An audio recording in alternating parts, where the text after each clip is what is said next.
Olá, seja bem-vindo a mais um episódio do Siga Talks, a sua revista semanal sobre gestão de ativos e manutenção industrial.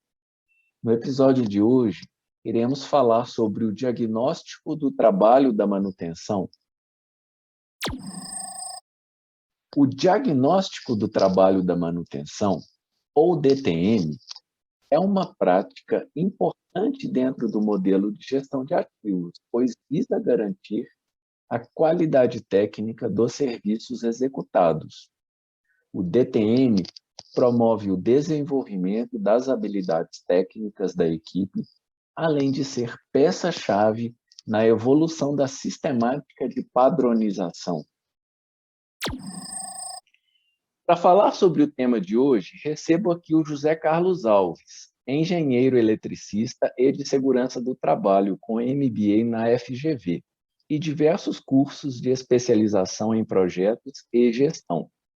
José Carlos foi conselheiro do CREA Rio e da Abraman e vem atuando no segmento de manutenção e de implantação de sistemas metroferroviários há mais de 40 anos.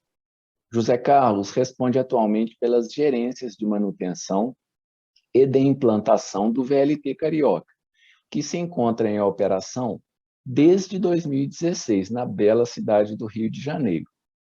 Um sistema moderno que ressuscitou a solução dos antigos bondes cariocas e cumpre a vocação de integrar todos os modais de mobilidade, entre ônibus, barcas, navios, metrôs, trens suburbanos e o aeroporto Santos Dumont, e ainda o de integrar o centro da cidade com a região portuária, local que passa por uma espetacular revitalização. Boa tarde, José Carlos, tudo bem? Boa tarde, Luciano. Primeiro, agradecer aí o convite, né, para poder abordar um tema tão relevante aí no dia a dia do VLT Carioca, e espero atender a expectativa aí da turma, né, quem está nos ouvindo, sobre um tema que deve ser colocado em prática na vida das empresas. José Carlos, o que é esta prática chamada de diagnóstico do trabalho da manutenção e como ela funciona? Bom, Luciano, o diagnóstico do trabalho da manutenção, o DTM, ele é uma adaptação customizada do DTO, que a gente lê na literatura, né, o que a gente mais escuta. No caso do DTM, né, ele vem suprir o enorme desafio das indústrias em todos os seus segmentos, também no nosso, que é de transporte, que é o desenvolver as habilidades práticas também dos seus mantenedores, não somente dos seus operadores. E aí atendendo a um propósito genuíno de dar previsibilidade aos resultados esperados para os processos também da manutenção, né? E aí o foco disso é atender a sistemática que as empresas têm que perseguir, que é a padronização.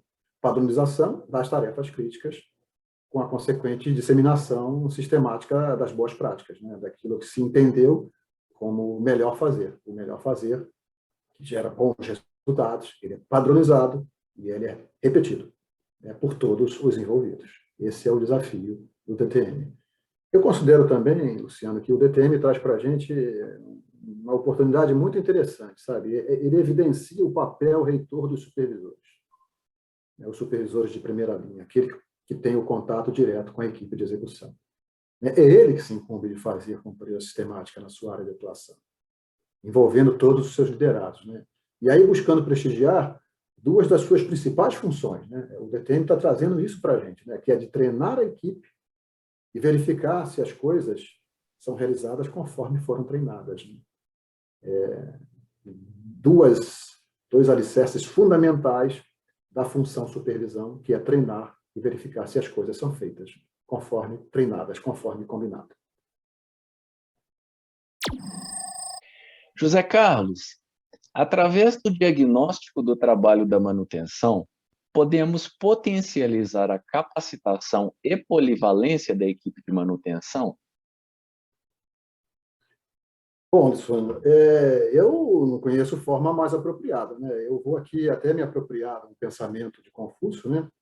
Que já ratificava que essa é a forma mais apropriada, né? Confúcio dizia que Eu ouço, esqueço, vejo, lembro, faço, aprendo. Então, aprender fazendo tem se mostrado uma solução muito consistente ao longo dos anos, né? E ainda mais em atividades que requerem, além do conhecimento teórico profundo, né, a habilidade prática, né, fazer com as mãos. Quer dizer, não se trata tão somente de dizer o que fazer, trata-se de aprender o como fazer. E, nesse caso, né, considerando a melhor prática, já consensada entre todos, para a tarefa que se pretende executar, né? Aquilo que é entendido como melhor solução tem que ser padronizado e tem que ser treinado. E não tão somente treinado. A gente tem que confirmar se fazem conforme foi treinado. Então, a solução do DTM, né, ela tem no seu escopo a avaliação da evolução de cada mantenedor. Isso é muito interessante para esse propósito que você indicou, da polivalência, né?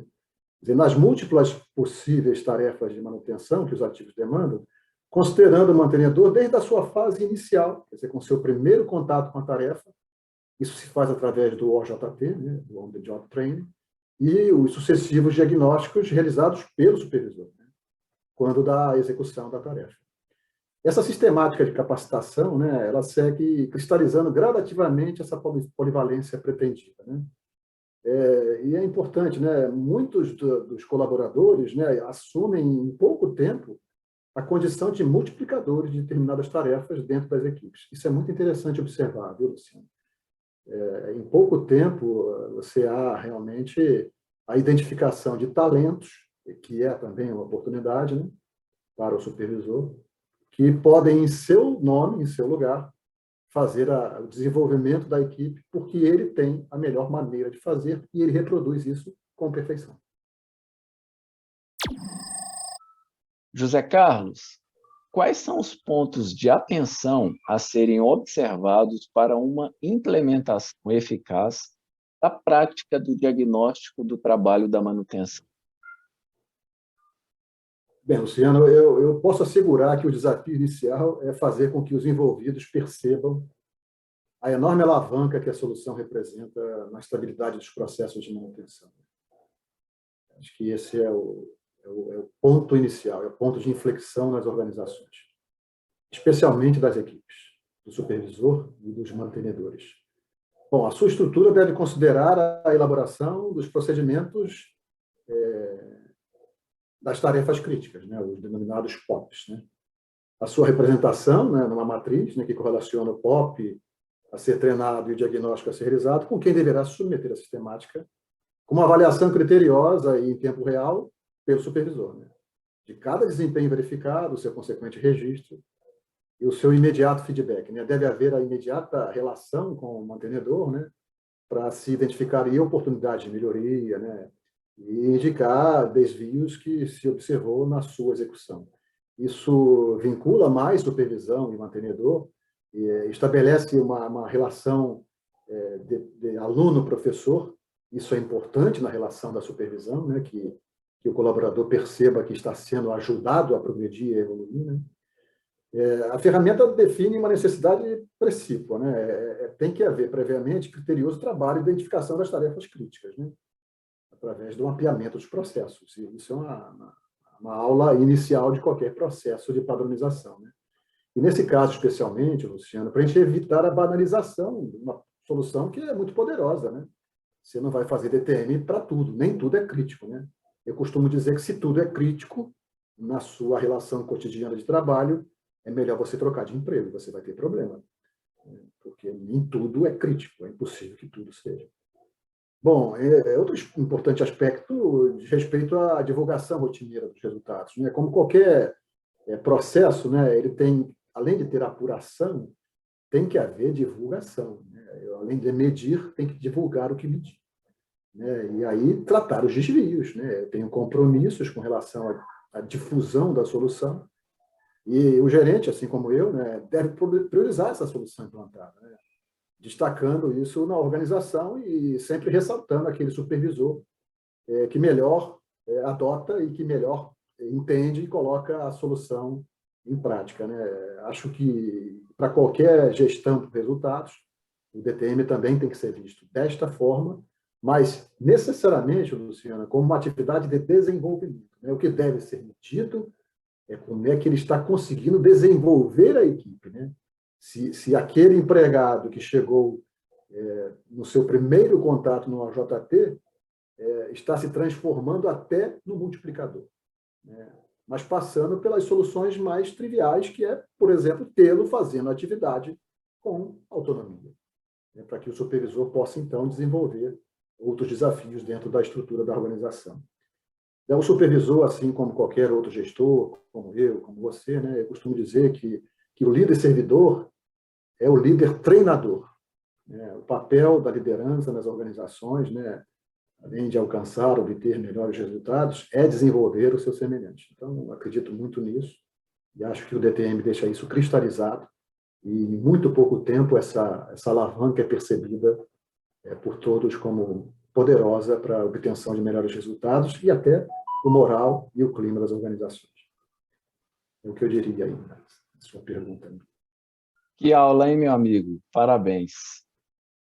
José Carlos, muitíssimo obrigado pela sua participação e parabéns pelo brilhante trabalho sendo realizado aí no VLT Carioca. Bom, Luciano, eu que agradeço, né, a oportunidade de falar com os colegas, né, através de você, né, de que a gente, de fato, tenha esse compromisso, né, no desenvolvimento dos colaboradores, dos mantenedores, né, no processo de aprendizagem da tarefa em si, da tarefa crítica, mas também no aperfeiçoamento, de uma forma geral, de toda a nossa sociedade, né?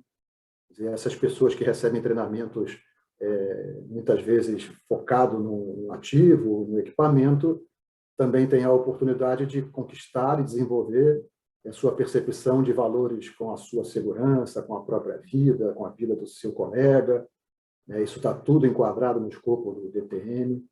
Isso não tem valor, isso é inigualável, né? É importante na vida das empresas e eu tenho certeza de que a gente está no caminho certo lá na VLT. Um grande abraço a todos e até o próximo episódio.